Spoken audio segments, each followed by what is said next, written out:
हाँ जी, नमस्ते। आज हम वीर गाथा काल स्टार्ट करेंगे। प्रकरण 4 फुटकल रचनाएं। ठीक है। ये वीर गाथा काल जो रामचंद्र शुक्ल ने आदि काल को नाम वीर गाथा काल नाम दिया है और इन्होंने इसका टाइम बताया है संवत 1050 से 1375। तो आपको पता ही होगा कि संवत जो होता है 57 वर्ष जो ईस्वी सन से आगे चलता है। तो अगर देखेंगे 1050 बताया इन्होंने, तो इसमें से इसको माइनस करना होगा तो हम इसका ईस्वी सन भी निकाल सकते हैं। तो 993 ईस्वी सन ये बताया है इन्होंने इसका टाइमिंग स्टार्ट का। इसको पढ़ना स्टार्ट करते हैं। वीर गाथा काल के समाप्त होते होते हमें जनता की बहुत कुछ असली बोलचाल और उसके बीच कई सुने जाने वाले पद्यों की भाषा के बहुत कुछ असली रूप का पता चलता है। पता देने वाले हैं दिल्ली के खुसरो मियाँ और तिरहुत के विद्यापति। अब देखो ये हमें बता रहे हैं कि भी इसके अलावा भी कुछ और भी बोलचाल और कई सुने वाले पद्यों के कुछ असली रूप का पता चलता है। और वो असली रूप कहाँ से मिल रहे हैं? दिल्ली के खुसरो मियाँ से, अमीर खुसरो, और तिरहुत के विद्यापति से। खुसरो की पहेलियाँ बहुत ज़्यादा प्रसिद्ध भी हैं, आपको पता ही होगा। और विद्यापति की कीर्तिलता, कीर्ति पताका और विद्यापति की पदावली, इनके पहले की जो कुछ भी संदिग्ध और असंदिग्ध सामग्री मिलती है उस पर प्राकृत की रूढ़ियों का थोड़ा या बहुत प्रभाव अवश्य पाया जाता है। लिखित साहित्य के रूप में ठीक बोलचाल के भाषा या जनसाधारण के बीच कहे सुने जाने वाले गीत, पद्य आदि रक्षित रखने की ओर मानो किसी का ध्यान ही नहीं गया था। जैसे पुराने चावल ही बड़े आदमियों के खाने योग्य समझा जाता है, वैसे ही अपने समय से कुछ पुरानी पड़ी हुई परंपरा के गौरव से युक्त भाषा ही पुस्तक रचने वालों के व्यवहार योग्य समझी जाती थी। पश्चिम की बोलचाल, गीत, मुख, पद्धति, पद्य आदि का नमूना जिस प्रकार हम खुसरो की कृति में पाते हैं, उसी प्रकार बहुत पूर्व का नमूना विद्यापति की पदावली में भी।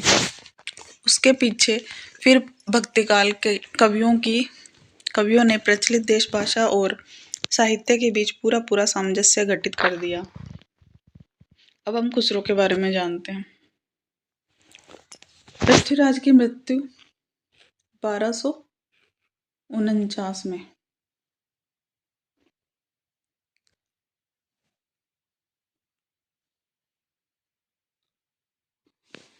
हाँ जी, पृथ्वीराज की मृत्यु संवत 1249।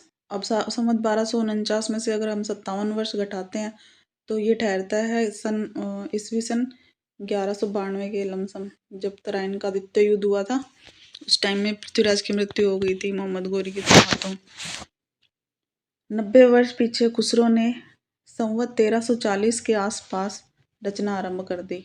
उसके 90 से वर्ष पीछे इन्होंने गयासुद्दीन बलबल के से लेकर अलाउद्दीन और कुतुबुद्दीन मुबारक शाह तक कई पठान बादशाहों का जमाना देखा था।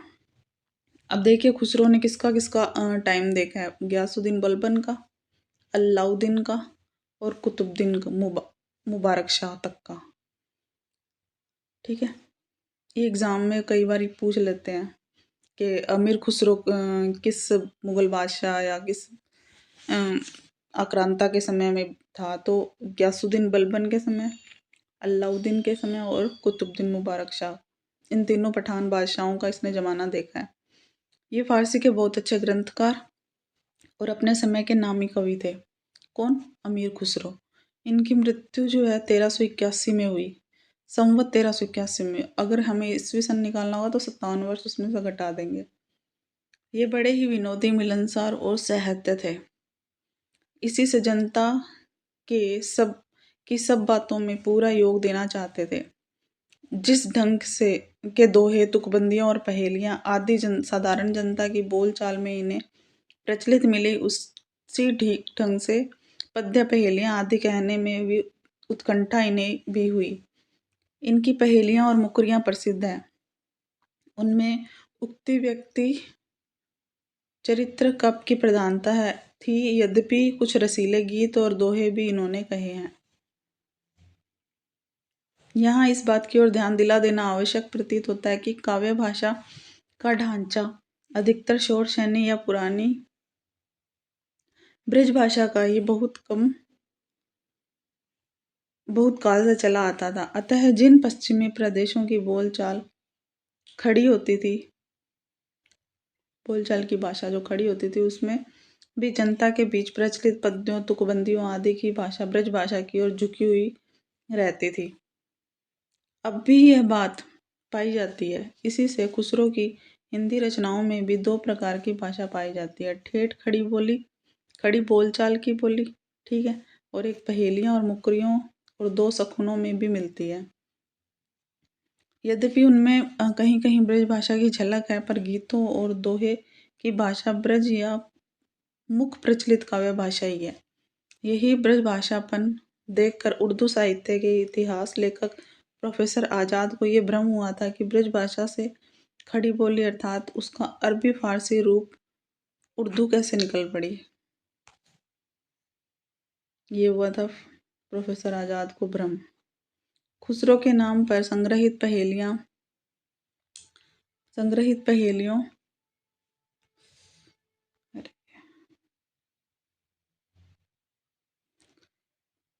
में कुछ प्रक्षिप्त और पीछे की जोड़ी पहेलियां भी मिल गई हैं, इसमें संदेह नहीं है। उदाहरण के लिए हुक्के वाली पहेली लीजिए। इतिहास प्रसिद्ध बात है कि तंबाकू का प्रचार हिंदुस्तान में जहांगीर के समय से हुआ है। उसकी पहली गोदाम अंग्रेजों की सूरत वाली कोठी थी, जिसमें कि तंबाकू का एक नाम ही सूरती या सुरती पड़ गया।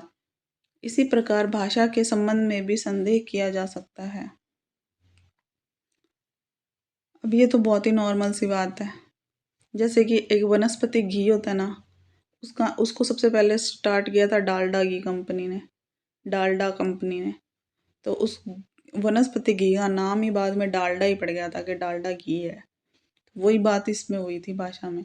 अगर किसी चीज़ से वो फेमस हो जाता है ना, जो तंबाकू है, ये सूरती नाम से, तो वो सूरती नाम ही पड़ जाता है उस चीज़ का। दीर्घ मुख परंपरा के बीच कुछ बदल गई होगी, उसका पुरानापन कुछ निकल गया होगा।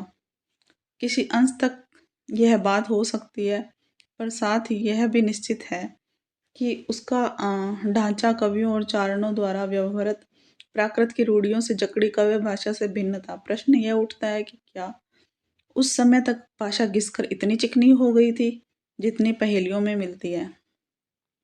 तो ये वाली लाइन दे के प्रश्न कई बार पूछा जाता है कि ये किसकी लाइनें हैं, तो आचार्य रामचंद्र शुक्ल की।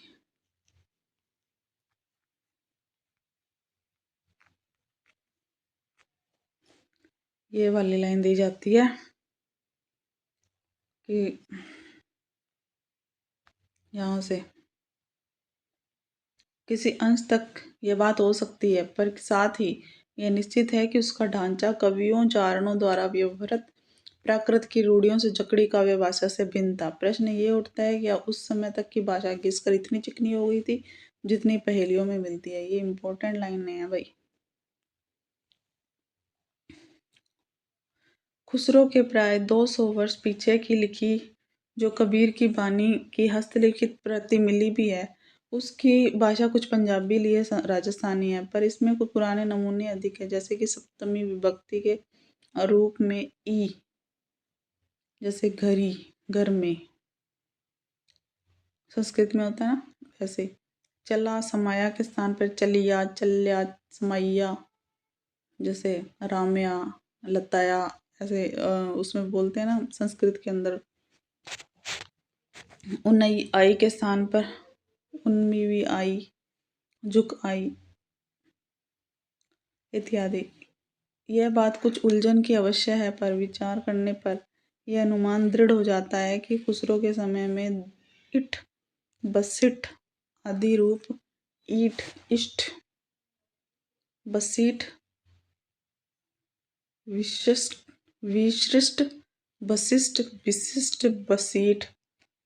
ये बसीठ जो था ना, इसके बहुत सारे रूप बन गए थे। जैसे इष्ट, ईठ है, ईठ के रूप बन गए थे इष्ट, इठ, ईठ। वैसे ही बसीठ का बन गया था विशिष्ट, बसीठ, विशिष्ट, बसीठ, है ना। अतः पुराने प्रत्यय आदि भी बोल चाल से कुछ ऊपर उठ गए थे। यदि चलिया, मारिया आदि पुराने रूप रखे तो पहेलियों के छंद टूट जाएंगे। अतः यही धारणा होती है कि खुसरो के समय बोलचाल की स्वाभाविक भाषा घिसकर बहुत कुछ उसी रूप में आ गई थी जिस रूप में खुसरो में मिलती है। कबीर की अपेक्षा खुसरो का ध्यान बोलचाल की भाषा की ओर अधिक था। ये लाइनें भी बहुत इंपॉर्टेंट, ध्यान रख लीजिएगा। कुछ उसी रूप में आ गई थी जिस रूप में खुसरो में मिलती है। कबीर की अपेक्षा खुसरो का ध्यान बोलचाल की ओर अधिक था। अब कबीर का ध्यान बोलचाल वाली भाषा की तरफ नहीं था, ये खुसरो का था। उसी प्रकार जैसे अंग्रेजों का ध्यान बोलचाल की भाषा की ओर अधिक रहता था। खुसरो का लक्ष्य जनता का मनोरंजन करना था, पर कबीर धर्मोपदेशक थे, तो वो धर्म का उपदेश देना चाहते थे। अतः उनकी पोथी, बाणियां और की भाषा का सहारा कुछ न कुछ खुसरो की अपेक्षा ज़्यादा लिए हुए है। नीचे खुसरो की कुछ पहेलियां, दोहे आदि गीत दिए हुए हैं। ये बहुत ही फेमस है। एक थाल मोती से भरा, सबके सर पे औंधा धरा, चारों ओर थाली वो फिरे, मोती उससे एक ना गिरे। जैसे कि आसमान, आसमान में तारे होते ना, ये लिखा भी है आकाश।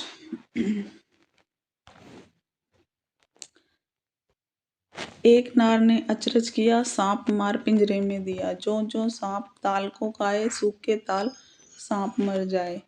तो ये पहेलियां हैं उसके अंदर, दिया और बाती। जैसे दिया, अगर दिया की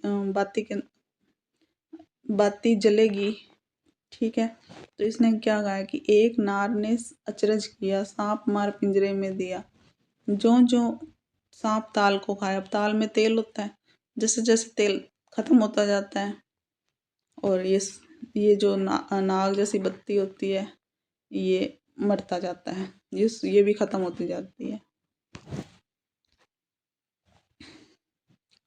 एक नार दो को ले बैठी, टेढ़ी होके बिल में बैठी, जिसके बैठे उसे सुहाए, खुसरो उसके बल बल जाए।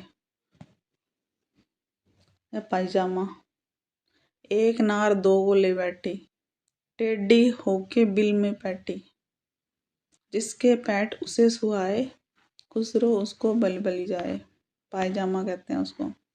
अर्थ जब इसको पूछेगा, मुख देखो तो सूझेगा। अगर इसका आंसर जानना चाहते हो तो इसमें मुंह देखना पड़ेगा। वो क्या होता है? दर्पण। ऊपर के शब्दों में खड़ी बोली का कितना निखरा हुआ रूप है, तो हम समझ पा रहे हैं। उससे पहले जो बोली थी उसको हम समझ नहीं पा रहे थे, तो उसमें अपभ्रंश मिश्रित ज़्यादा थी। और यहाँ पे देखो खड़ी बोली का ज़्यादा निखरा हुआ रूप है, और ये हम आराम से समझ पा रहे थे। अब इनके स्थान पर ब्रज भाषा का रूप देखिए।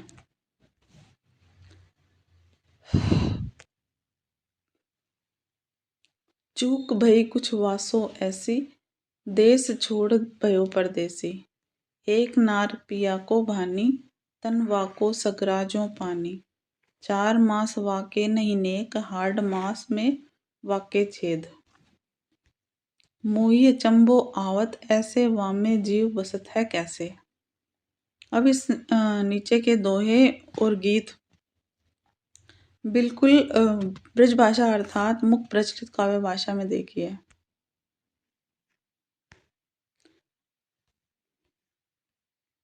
अभी उससे पहले हमने सबसे पहले देखी थी खड़ी बोली, अब ये ब्रज भाषा है, और ये ब्रज भाषा ही है।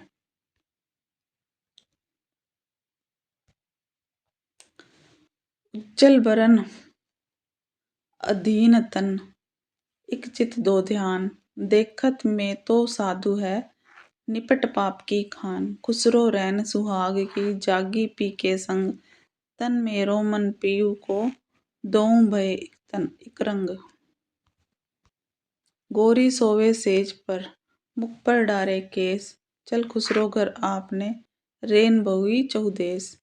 मोरा जोवन नवेलरा, भयो है गुलाल, कैसे गर दीनी बकस मोरी माल। सूनी सेज डरावन लागे, बिरहा आगिन मोही डस डस जाए। हजरत निजामुद्दीन चिश्ती, जर्जरी बख्श पीर, जोई जोई ध्यावे तेई तेई फल पावे। मेरे मन की मुराद भर दीजिए अमीर, जे हाल मिस्किन मुकुंद तगाफुल, दुराए नैना बनाए बतिया। किताबे हिजरा न दारम एजान, न लेहू काहे लगाए छतिया। ये तो अभी एग्जाम में भी पूछा गया था, थोड़े दिन पहले ही नेट में पूछा गया था। जे हाल मिस्किन मुकुंद तगाफुल, दुराए नैना बनाए बतिया। किताबे हिजरा न दारम एजा, न लेहू काहे लगाए छतिया। शबान हिजरा दराज जुल्फ, वरोजे वसलत चू उम्र कोत है।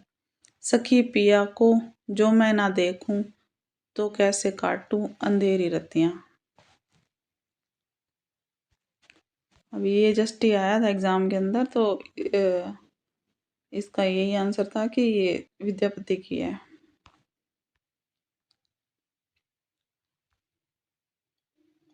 विद्यापति की, सॉरी, अमीर खुसरो की है ये पंक्तियां।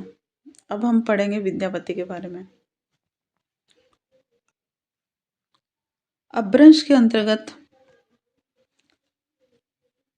इनका उल्लेख हो चुका है, पर जिनकी रचना के कारण ये मैथिल कोकिल कहलाए वो इनकी पदावली है। जो विद्यापति की पदावली है उसी की वजह से ये मैथिल कोकिल कहलाए हैं।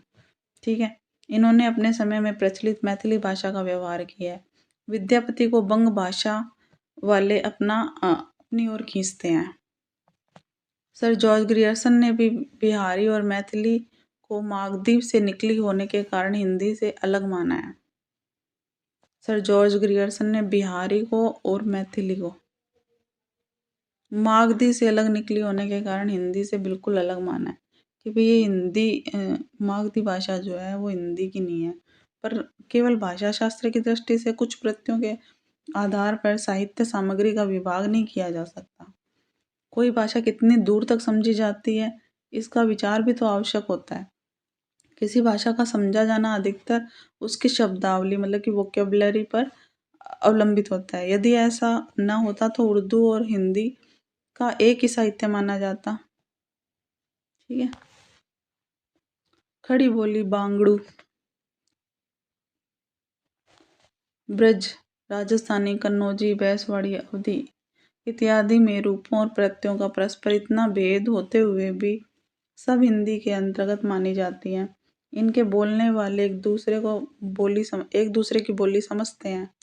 बनारस, गाजीपुर, गोरखपुर, बलिया आदि जिलों में आइल आइल, गईल गईल, हमरा तोहरा आदि शब्द बोले जाने पर भी वहाँ की भाषा हिंदी के सिवाय दूसरी नहीं कही जाती।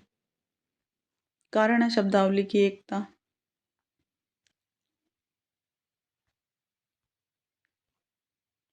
अतः जिस प्रकार हिंदी साहित्य विशल देवरासों पर अपना अधिकार रखता है उसी प्रकार विद्यापति की पदावली पर भी रखता है भाई। अब चाहे विद्यापति मैथिली भाषा से थे, मागधी भाषा मैथिली से थे, मागधी से थे, लेकिन विद्यापति जो है हिंदी साहित्य सदैव विद्यापति का ऋणी रहेगा। विद्यापति के पद अधिकतर श्रृंगार के हैं जिनमें नायिका और नायक राधा कृष्ण हैं। इसके नायक नायिका कौन है? राधा कृष्ण। इन पदों की रचना जयदेव के गीत काव्य के अनुकरण पर शायद की गई हो। इनका माधुर्य अद्भुत है। विद्यापति शैव थे, अब ये याद रखना। विद्यापति कौन थे? शैव धर्म को, शैव मतावलंबी थे। लेकिन उन्होंने लिखा किसके बारे में? राधा कृष्ण के बारे में। इन पदों की रचना श्रृंगार काव्य की दृष्टि से की है और भक्त के रूप में नहीं विद्यापति को कृष्ण भक्तों की परंपरा में न समझना चाहिए। अब इन्होंने जो ये रचना लिखी है ना, आप जो कृष्ण और राधा के बारे में, हालांकि वो शैव थे, लेकिन इन्होंने वो श्रृंगार भावना से लिखी है, ना कि वो उन्होंने भक्त की भावना से। आध्यात्मिक रंग के चश्मे, अब ये लाइन भी बहुत इंपॉर्टेंट है, रामचंद्र शुक्ल की बुक से ही ली गई है। मतलब रामचंद्र शुक्ल तो हम पढ़ ही रहे हैं, वहीं से ही है, एग्जाम में आए तो ध्यान रखना। आध्यात्मिक रंग के चश्मे आजकल बहुत सस्ते हो गए हैं, उन्हें चढ़ाकर जैसे कुछ लोगों ने गीत गोविंद के पदों को आध्यात्मिक संकेत बताया, वैसे ही विद्यापति के इन पदों को भी। सूर आदि कृष्ण भक्तों के श्रृंगारी पदों की भी ऐसे लोग आध्यात्मिक व्याख्या चाहते हैं, पता नहीं बाल लीला के पदों का वे क्या करेंगे। इस संबंध में यह अच्छी तरह समझ लेना चाहिए कि लीलाओं का कीर्तन कृष्ण भक्ति का एक प्रधान अंग है। जिस रूप में लीलाएं वर्णित है, उसी रूप में उसका ग्रहण हुआ है, उसी रूप में वे गोलोक में नित्य मानी गई है। जैसे वृंदावन, यमुना, निकुंज, कदम्ब, सखा, गोपिकाएं इत्यादि सब नित्य रूप में है। इन लीलाओं का दूसरा अर्थ निकालने की आवश्यकता ही नहीं है। विद्यापति संवत 1460 में तिरहुत के राजा शिव सिंह के यहाँ वर्तमान थे। मतलब जो राजा शिव सिंह थे, इनके दरबारी कवि थे ये। उनके दो पद नीचे दिए गए हैं। सरस बसंत समय भल पावली, दक्षिण पवन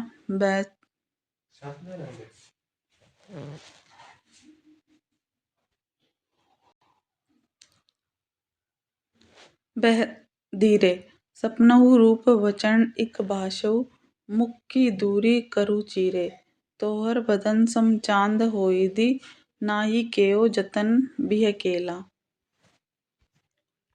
के बेरी काटी बनावल, नव के तैयो तुलित नहीं भेला। लोचन तुअ कमल नहीं भे सक, से जग के नहीं जाने, से फिरि जाए लुकेलहन, जल मह पंकज निज अपमाने। बन विद्यापति सुनु बन बर जोवती, ई सम लक्ष्मी समाने। राजा शिव सिंह रूप नारायण, लखिमा देई प्रतिभाने। काली कलह पिय सांजिरे, जाएबी माई मारुदेश, मोए अभागिली नहीं जानल। अब इतना पढ़ने की जरूरत नहीं है, बस यहाँ से देखिए। अब इम्पोर्टेंट लाइन्स तो याद आ जाती है, अब हर कुछ थोड़ी ना याद कर सकते हम।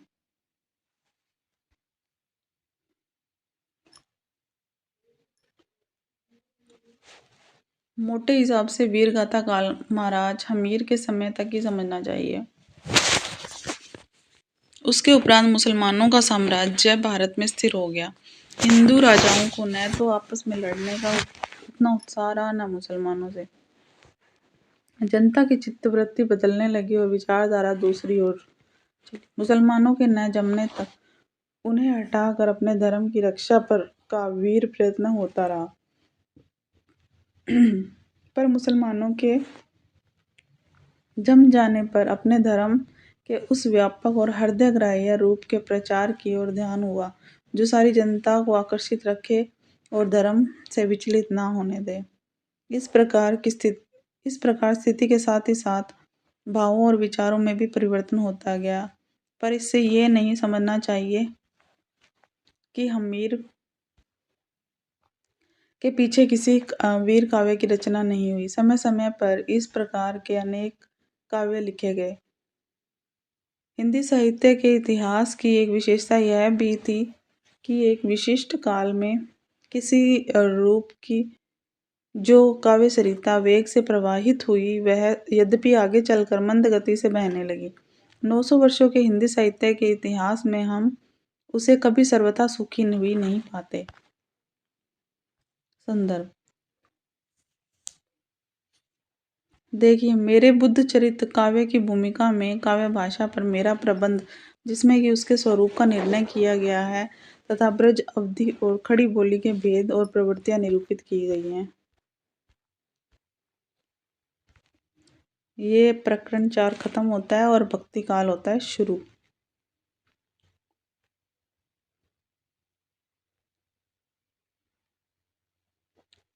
अब ये देख लो, 4 प्रकरण थे इसमें वीर गाथा काल के अंदर। ये भी क्वेश्चन पूछा जाता है कि आदिकाल में या वीर गाथा काल में टोटल इनके कितने प्रकरण दिए हुए हैं, तो 4 प्रकरण आए हैं अभी तक। हमने चौथा प्रकरण कंप्लीट करके ही आए हैं।